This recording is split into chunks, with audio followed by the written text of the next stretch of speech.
આ વાહનનું તમે ઉદ્ઘાટન કરી રહ્યા છો? હા. હા, આવતા મુખ્યમંત્રી માટે. સારું, મને લાગે છે કે ખૂબ જ મારો મતલબ એ વાત નિશ્ચિત છે કે આ ચૂંટણીના અંતે આ માણસ કોઈ ખૂબ જ જવાબદાર પદ પર હશે અને હું માનું છું કે આ એક મોટી જીત હશે. તેઓ 5 વખત જીત્યા છે પણ આ વખતે તેઓ પોતાના કરતાં વધુ માટે લડી રહ્યા છે. વધુ 3 વર્ષ તેઓ રાજ્ય માટે લડી રહ્યા છે, કેરળ. અને મને લાગે છે કે બરાબર, આપણે બધા સરકારનો ફેરફાર જોવા માટે આતુર છીએ. 10 વર્ષના કુશાસન અને ગેરવહીવટે ખરેખર સ્પષ્ટ કરી દીધું છે આપણે સરકારમાં ફેરફારની જરૂર છે અને તેઓ તેના અગ્રણી છે. પણ અમને જે સામાન્ય પ્રતિસાદ મળ્યો છે તે એ છે કે તેમણે ઘણું કામ કર્યું છે. તે આપો. ઇન્ફ્રાસ્ટ્રક્ચરમાં, મેડિકલ, શિક્ષણ, કલ્યાણ. ઇન્ફ્રાસ્ટ્રક્ચર બહુ પ્રભાવશાળી રહ્યું નથી. જો તમે જુઓ કે શું સામાન્ય રીતે તેઓ રાષ્ટ્રીય ધોરીમાર્ગો તરફ ઇશારો કરી રહ્યા છે જે કેન્દ્રીય ભંડોળ છે. રાજ્યના ધોરીમાર્ગો બહુ સારી રીતે વિકસિત થયા નથી. તો ઇન્ફ્રાસ્ટ્રક્ચરને જોતા કેટલીક સાચી ચિંતાઓ છે. આપણે ઘણી હોસ્પિટલો, ઉદાહરણ તરીકે આ સ્થળ કેરળનું ગૌરવ હતું, પણ દુઃખની વાત એ છે કે જેવું તેઓ તેમની ટિપ્પણીમાં કહી રહ્યા હતા, હોસ્પિટલો આઈસીયુમાં છે. તમે જોશો, ખાસ કરીને જ્યારે તમે તાલુકા કક્ષાએ અને સ્થાનિક કક્ષાએ જાઓ, નર્સો નથી, દવાઓ નથી, ડોક્ટરો નથી અને આ એક ગંભીર સંકટ બની રહ્યું છે. મારે એક વાત કહેવી છે. મેં હમણાં જ કોઈક સાથે વાત કરી જે રસ્તા પર જે હોસ્પિટલમાં કામ કરે છે. તેણીએ કહ્યું, હું છેલ્લા 10 વર્ષથી અહીં સાથે કામ કરી રહી છું અને સાથેનો ફેરફાર અદ્ભુત હતો. તે હોસ્પિટલમાં ઘણો સુધારો થયો છે. સારું, તો પછી તે એક નસીબદાર સ્ત્રી છે, કારણ કે ત્યાં ઘણી બધી તે રાજકીય નથી. એવી બીજી ઘણી સ્ત્રીઓ છે જેમને એવો જ અનુભવ નથી. અને તમે જાણો છો, આપણે ત્યાં એક પછી એક કૌભાંડ થયા છે. કોઈક મહિનાઓ સુધી દર્દીની અંદર કાતર છોડી દે છે, કોઈક મહિનાઓ સુધી દર્દીની અંદર બીજું કંઈક છોડી દે છે. આપણે ત્યાં 2 હોસ્પિટલોમાં ઇન્ટેન્સિવ કેર યુનિટમાં આગ ફાટી નીકળી છે. પણ મને કહો, લોકો નથી. જ્યારે તમે તમારો પ્રચાર કરી રહ્યા છો ત્યારે તમે તેમના સકારાત્મક મુદ્દાઓનો અન્ય સકારાત્મક મુદ્દાઓ સાથે સામનો નથી કરી રહ્યા. તમે અફવાઓની વાત કરી રહ્યા છો કે તેઓ ભાજપ સાથે ગઠબંધન કરી રહ્યા છે કે તે બધી બાબતો તો ના, અમારી પાસે ખૂબ જ સકારાત્મક સંદેશ છે. હકીકતમાં આજે મારું આખું ભાષણ ફક્ત કેરળના ભવિષ્ય વિશે હતું અને તેમણે તેમના ભાષણમાં તેનો પડઘો પાડ્યો. મૂળભૂત રીતે અમે એકમાત્ર મોરચો છીએ જે ભવિષ્ય વિશે વાત કરી રહ્યો છે. આ લોકો ભૂતકાળમાં તેમની વાસ્તવિક કે કાલ્પનિક સિદ્ધિઓની પ્રશંસા કરવામાં ફસાયેલા છે અને દેખીતી રીતે તેમની નિષ્ફળતાઓ, તેમના ભ્રષ્ટાચાર, તેમના અત્યંત શરમજનક સબરીમાલા સોનાના કૌભાંડ અને તે બધાનો સામનો કરવાની અમારી જવાબદારી છે. જ્યારે અમે તેમનો ઇન્ટરવ્યૂ લીધો ત્યારે તેમણે ઘણો ડેટા આપ્યો. હા, પણ મને ખાતરી નથી કે તેઓ પ્રચારમાં તેનો ઉપયોગ કરી રહ્યા છે. માફ કરજો ઉમા. હા, તો હું કહેતી હતી કે મને લાગે છે કે તમારા બંને ભાષણોએ આ અભિયાન પાસેથી લોકો શું અપેક્ષા રાખી શકે છે તે વિશે ઘણા સકારાત્મક સંદેશા આપ્યા છે. પરંતુ એક ટીકા એ પણ રહી છે કે ચૂંટણી પહેલાં પણ નામો અલબત્ત ડૉક્ટર થરૂરે પોતાને મુખ્યમંત્રી પદની દોડમાંથી બહાર કરી દીધા. ભલે ને તેમનું નામ પણ સામે આવ્યું હતું, પરંતુ તેનાથી અમુક હદ સુધી મૂંઝવણ પણ ઊભી થઈ, ખરું ને? અને તમારા સાંસદો ચૂંટણી લડવા માંગતા હતા અને વગેરેના કારણે વિલંબ પણ થયો. મને પૂછો છો કે તમને? ના, જુઓ, મારો મત એવો હતો કે, અને હું તેમનામાંનો એક નહોતો, પણ જે સાંસદો ચૂંટણી લડવા માંગતા હતા તે બધા સારા લોકો છે. અને સાચું કહું તો તેમણે એક સંભવિત જીતને એક નિશ્ચિત જીતમાં ફેરવી નાખી હોત. તો હું તરફેણમાં હતો, પરંતુ પક્ષના નેતૃત્વએ નક્કી કર્યું કે એવું નહીં થાય. અને અમે બધાએ એક સારી વાત એ છે કે બધા અનુશાસનમાં આવી ગયા છે. જેઓ નિરાશ છે, જેમને આકાંક્ષાઓ હતી, તેમણે બધું બાજુ પર મૂકી દીધું છે અને અમે બધા સાથે છીએ. કોઈ ગંભીર બળવાખોર ઉમેદવારીનો કે કોઈ જાહેર અસંતોષનો એક પણ કિસ્સો નથી. દરેક જણ ત્યાં કોંગ્રેસ માટે અસામાન્ય, કોંગ્રેસ અને જીપીએસ માટે અસામાન્ય. હા, અહીં લોકો તમે તે કાર્યક્રમમાં જઈ શકો છો. હા, તે લગભગ પૂરું થઈ ગયું છે. તમે એક શબ્દ પણ નથી બોલ્યા. તે ઈચ્છે છે કે તમે કંઈક કહો. સકારાત્મક પ્રચારના સંદર્ભમાં અમે એક યાત્રા કરી છે. તેમાં ઉત્તરથી દક્ષિણ સુધી 1 મહિનો લાગ્યો. બરાબર. અમે આ બધા વિચારો, અમારી યોજના, અમારું ભવિષ્ય, અમારા સંશોધનનો પ્રચાર કર્યો છે. જ્યાં પણ સરકાર નિષ્ફળ ગઈ છે, અમારી પાસે વૈકલ્પિક કાર્યક્રમો છે. અમે બધાએ અભિયાનમાં પ્રચાર કર્યો છે અને હવે તે ચાલુ છે. અંતિમ તબક્કામાં તે નવી પેઢી માટે છે. તેમણે જે કહ્યું તે સાચું છે. અમે નવી પેઢી માટે કામ કરી રહ્યા છીએ. અમે કાર્યક્રમો લાવી રહ્યા છીએ. ઉદાહરણ તરીકે યુનિવર્સિટીઓ, મશીન લર્નિંગ, આર્ટિફિશિયલ ઇન્ટેલિજન્સ, બાયોજિનેટિક્સ, આ બધા અભ્યાસક્રમો છે અમે લાવી રહ્યા છીએ. હવે બ્રેન ડ્રેન થઈ રહ્યું છે. આ યુવાનો વિદેશમાં નવા અભ્યાસક્રમો શોધી રહ્યા છે. જર્મની, ઓસ્ટ્રેલિયા, કેનેડા, આ બધી જગ્યાઓ પર અમે અમારી યુનિવર્સિટીઓમાં આ અભ્યાસક્રમો શરૂ કરવા જઈ રહ્યા છીએ. જેમ મેં અગાઉ કહ્યું, તેની જરૂર છે. અમે એક ગ્લોબલ જોબ વોચ ટાવર રજૂ કરવા જઈ રહ્યા છીએ. નોકરીની દુનિયામાં શું થઈ રહ્યું છે હા, વૈશ્વિક સ્તરે. પછી તેના અનુરૂપ અમે નવા અભ્યાસક્રમો રજૂ કરવા જઈ રહ્યા છીએ. અમે અભ્યાસક્રમની પુનર્રચના કરીશું. તેમને નોકરીઓ મળશે. બસ એક વાત, બંને તમે જાણો છો, વારંવાર તેઓ વિચારે છે, અમે નોકરીદાતાઓની બહુ સારી રીતે કાળજી લેતા નથી. આ વારંવાર સામે આવે છે કે 6 લાખ કરોડ રૂપિયા અને આ દેવું તે અર્થવ્યવસ્થા જેના વિશે આપણે વાત કરી રહ્યા છીએ. તેને સુધારવા માટે તમારી પાસે શું યોજના છે? કારણ કે જો ફરી એકવાર કોંગ્રેસની સરકાર આવશે તો તમે કહેશો કે કેન્દ્ર નથી. જો તમે વ્યવસાય પેદા કરશો તો જ્યારે આપણે વધુ વ્યવસાયો લાવીશું ત્યારે વધુ આવક ઊભી થશે.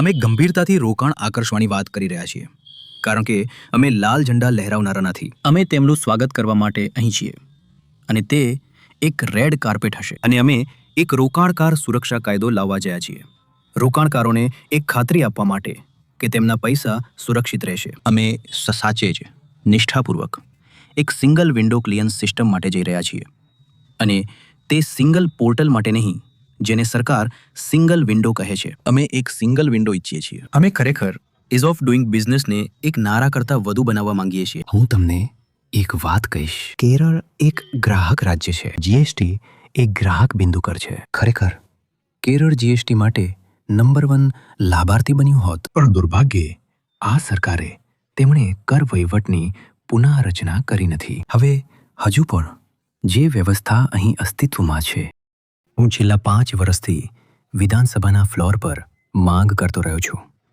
તમે કૃપા કરીને તમે જીએસટી જોગવાઈઓ અનુસાર કર વહીવટની પુનઃરચના કરો. દુર્ભાગ્યે તેમણે તે કર્યું નથી. હું ઓફર કરું છું કે 1 વર્ષની અંદર આપણે આપણી કર વૃદ્ધિ વધારીશું. હવે તે 8%થી 30%થી વધુ છે. હું જાણું છું કે તમારા ભાષણમાં પણ તમે જે ઘણી બધી વસ્તુઓ ઓફર કરી રહ્યા છો તે વિશે વાત કરીને ઘણી બધી સ્ત્રીઓ સુધી પહોંચ્યા, જેમાં બસ મુસાફરી અને વગેરેનો સમાવેશ થાય છે. આવી અર્થવ્યવસ્થા સાથે શું તમારે તેનાથી વિપરીત વાત ન કરવી જોઈએ?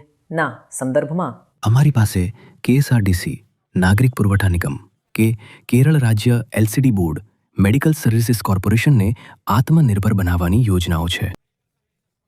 તે કોર્પોરેશનો પણ કેરળ સંઘર્ષ કરી રહ્યું છે. બરાબર. ના, એ અમારી શૈલી નથી. અમે ઘણો અભ્યાસ કર્યો છે. અમે આ કોર્પોરેશનો આત્મનિર્ભર બનશે. ઉદાહરણ તરીકે છેલ્લા 12 મહિનાથી કેરળ ભાવ વધારામાં નંબર 1 છે, કારણ કે સરકાર બજારમાં હસ્તક્ષેપ કરી શકી નથી. માર્કેટિંગ એજન્સી, બજાર હસ્તક્ષેપ એજન્સી, સિવિલ સપ્લાય કોર્પોરેશન છે. અમારી પાસે યોજનાઓ છે. અમે સપ્લાય ચેઇન મેનેજમેન્ટ સાથે ચર્ચા કરી છે. ઉદાહરણ તરીકે મરચું. અમે ગોંદુરમાંથી પાકની મોસમમાં 25 રૂપિયામાં મરચું મેળવી રહ્યા છીએ, અને આપણે તેને અહીં ઉગાડી શકીએ છીએ. આપણને સંગ્રહ સુવિધાઓની જરૂર છે. પછી ઓફ સિઝનમાં આપણે તેને બીજા રૂપિયામાં વેચી શકીએ છીએ. તે એક સપ્લાય ચેઇન મેનેજમેન્ટ છે. બરાબર. અમે સિવિલ સપ્લાયઝ કોર્પોરેશનમાં સપ્લાય ચેઇન મેનેજમેન્ટ દાખલ કરવા જઈ રહ્યા છીએ. સામાજિક મોરચે. હા, કેરળ વિશેની સૌથી સુંદર બાબતોમાંની એક એ છે કે તેના તમામ ધાર્મિક મતભેદો અને જ્ઞાતિના તફાવતો હોવા છતાં તે એક સુંદર શાંતિપૂર્ણ સમાજ છે. સંપૂર્ણપણે કોઈ વિરોધ નથી. આ જ અમારો સિદ્ધાંત છે. પણ લોકો હવે કહી રહ્યા છે કે તમે ધાર્મિક જૂથો પર ખૂબ આધાર રાખી રહ્યા છો. ના, સાચું નથી. જે થોડા કટ્ટરપંથી બની રહ્યા છે, જેમ કે જમાતે ઇસ્લામી IUMLને સમર્થન આપી રહ્યું છે, અને તમે આંખ આડા કાન કરી રહ્યા છો. તે માત્ર એક પ્રશ્ન છે જે દરેક જણ કહી રહ્યું છે. શું તે વધુ વિરોધી બની જશે? અને કદાચ બાકીના ભારતની જેમ હિંસક પણ થઈ જશે, ના,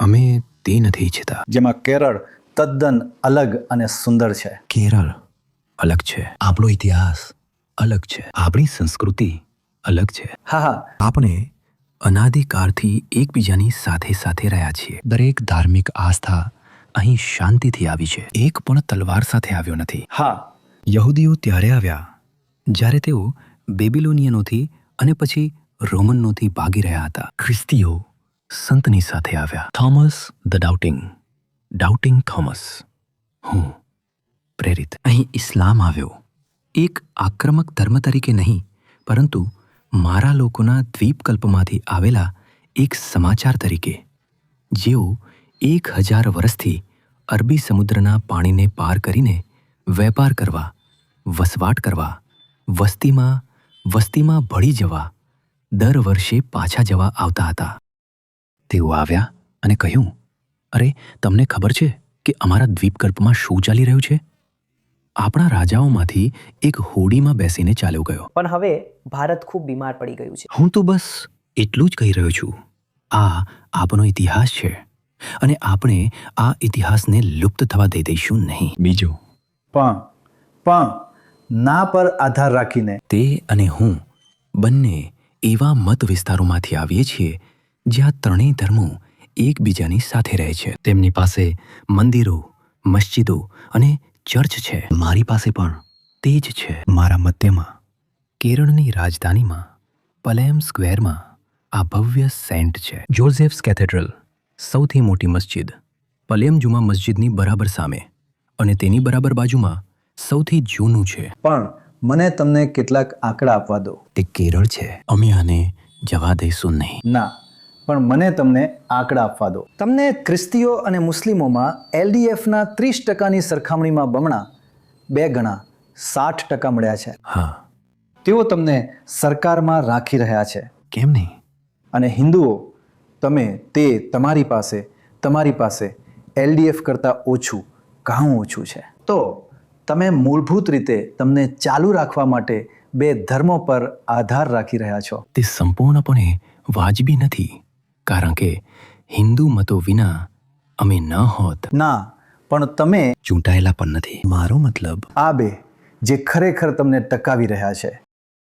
હું કહીશ કે અમે ખુશ છીએ કે અમને લઘુમતીઓનો વિશ્વાસ પ્રાપ્ત છે, કારણ કે કોઈ પણ સમાજમાં લઘુમતીઓ અને લઘુમતીઓ અહીં 45% છે. 47. તો મને કહેવા દો કે બરાબર. અમારા માટે કેરળના લોકો, તેમનો ધર્મ ગમે તે હોય, તેમને સુરક્ષિત અનુભવવાની છૂટ હોવી જોઈએ.